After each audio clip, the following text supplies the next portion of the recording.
Necə baş verir bu? İnsan psixolojisi necə asılı ola bilir?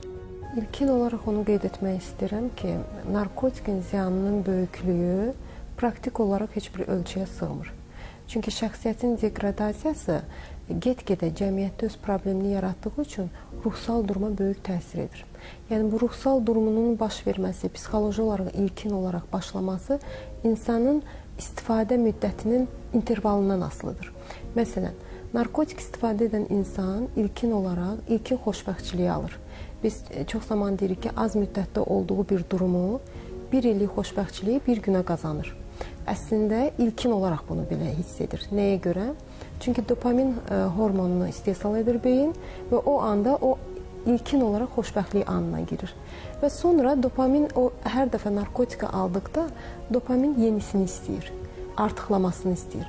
Və artıqlamasını istədikcə bu insanın ruhsal durumu eniş etməyə başlayır. Çünki dozanı məcburdur qaldırmağa. Və qaldırış etməyə başlayanda artıq vəziyyət kəskinləşir. Çünki beyin onu artıq istehsal edə bilmir, xoşbəxtlik hormonu. Bu çox güman ki, yaşdan asılı olmayaraq belə baş verir. Müəyyən yeniyetməlik yaş dönəmində artıq bu hal özünü göstərməyə başlayır. Normalda mən əslində onu qeyd etmək istəyirəm ki, yəni insanlar bəzən niyə məyus olurlar, negativ olurlar, gəlirlər, sırf narkotika meyllənirlər və başlayırlar orada axtarışda özlərini tapmağa.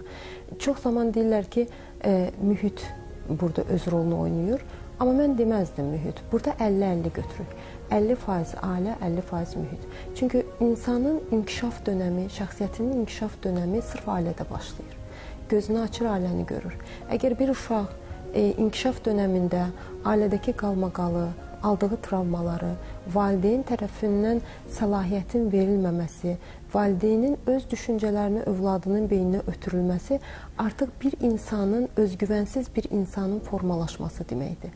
Bu insan gəlir, yeniyetməlik yaşına çıxır, düzdür? Artıq yeniyetməlik yaşına başlayır özünü axtarmağa. Kim mən kiməm, hardayam, mənim niyə qərarlarım yoxdur? Artıq müəyyən qədər valideynlə üz-üzə qalanda, burada yenə valideyn-övlad münasibətində problem olur deyə valideyn uşağı eşitmək istəmir. Yenə öz hökmünü ortaya qoymağa başlayır. Burada artıq sizin dediyiniz mövzuya gəlib çıxırıq. Ruhsal balans pozulur, psixoloji durum pozulur və insan axtarışa çıxanda təəssüflər olsun ki, o xoşbəxtçiliyi axtarmaq istəyəndə ətrafdan özünün də gözləmədiyi halda səhv bir mühitlə qarşılaşır. Artıq 50% dediyim mühit burada öz rolunu oynamağa başlayır. Yox, onda belə hesab eləmək olar ki, dörd tərəfimiz hər zaman təhlükəlidir. Yəni bizim çıxış yolu axtardığımız hər hansı bir dönəmdə narkotiklə tanışlığımız məqbuldur. Çünki əgər bir insan özgüvənsizdirsə, həyatda durmadan, bu məktəb yaş dönəmindən başlayır, yeniyetməlik yaş dönəmindən, durmadan bir uşaq özünü tapa bilmirsə, uğursuzluqlarla üz-üzə qalırsa, o daim axtarışa başlayır. Çünki onun yaşının elə bir dönəmidir. Axtarışa başlayır və deyək ki, dost axtarışına çıxır da və bəzən o dost axtarışları səhv yönlə nəticələnir və sanki o dostu itirməmək üçün, ona xoş gəlmək üçün ilkin olaraq onunla razılaşmağa başlayır. Yəni təkliflərini qəbul edir, ilkin olaraq o həzzi tutmağa başlayır, o dopamin xoşbəxtlik hormonu onda gözəl hisslər yaradır, bir anlıq xoşbəxt olmağa başlayır. Müəyyən bir zamandan sonra artıq, yenə qeyd etdiyim kimi, artıq o ki bədən tam adaptasiya olur aldıqlarına, yenisini qəbul etmək istəyəndə, çünki ağrılar artır axı, artanda məcburdur narkotikin miqdarını qaldırsın.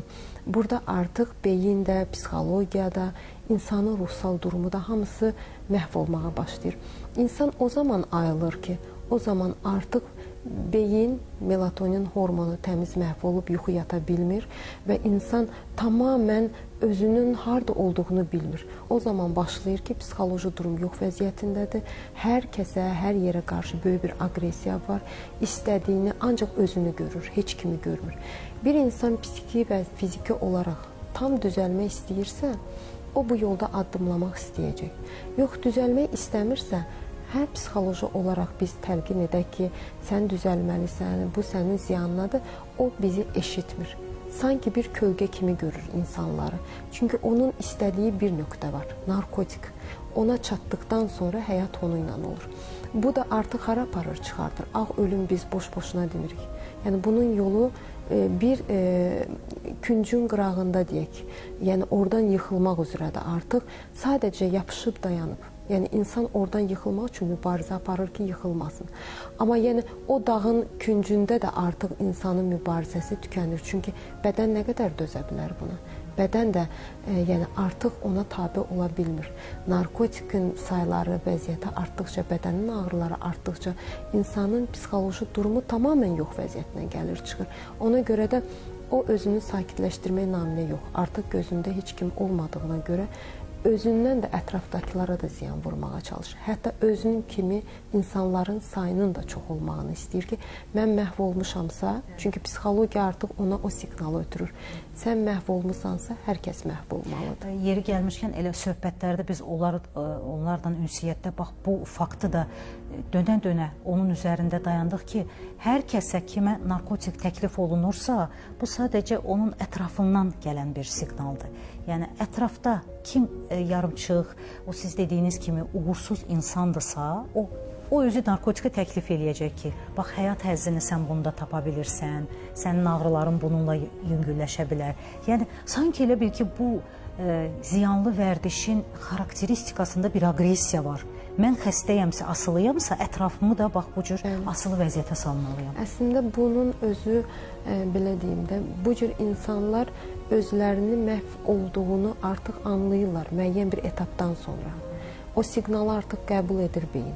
O baxır ki, mən yarım qalmış ömrümü necə yaşayacağam? Buradan o tərəfə yox kimi. Yəni, varlığımla yoxluğum bu həyatda bilinmir, qazancım yoxdur bu həyatda, normal bir aləm yoxdur. Ailədə münasibətlər necə qurulmalıdır? O yumşaq xarakterli nəzarət necə olmalıdır ki, o ətrafdan gələn təhlükəni ailə məhz dəf edə bilsin? Ailə necə qorumalıdır öz övladını? O boşluqlar nədən ibarət olur ki, məhz uşaq səhv addım atır, yolunu azır və bunu ailəsindən gizlətməyə məcbur olur. Valideyn-övlad münasibətlərində ən çox ünsiyyət problemi var birinci, ilkin olaraq.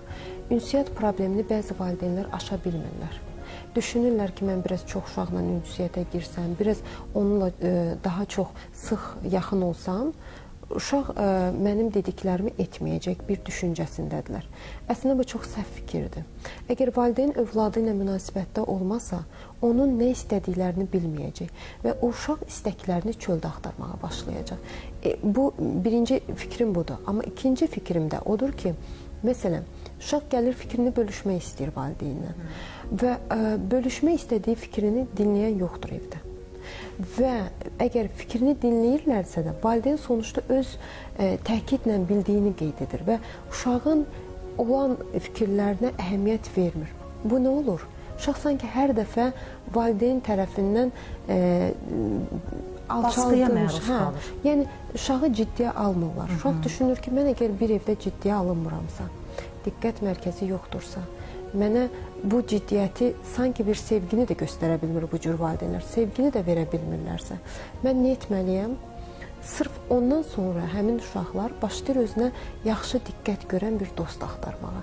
Əgər o yaşda uşaqlar sevgi, diqqət, qayğı görəndə özlərindən asılı olmayaraq psixologiya onları ora yönəldir. Ora yönəltdiyi üçün də onlar başlayırlar anlıq xoşbəxt olmağa ki, nə gözəl, illərdir mən bu cür dost axtarırdım, bu cür xoşbəxt olmamışdım. Yəni, ünsiyyət insan həyatında böyük rol oynayır.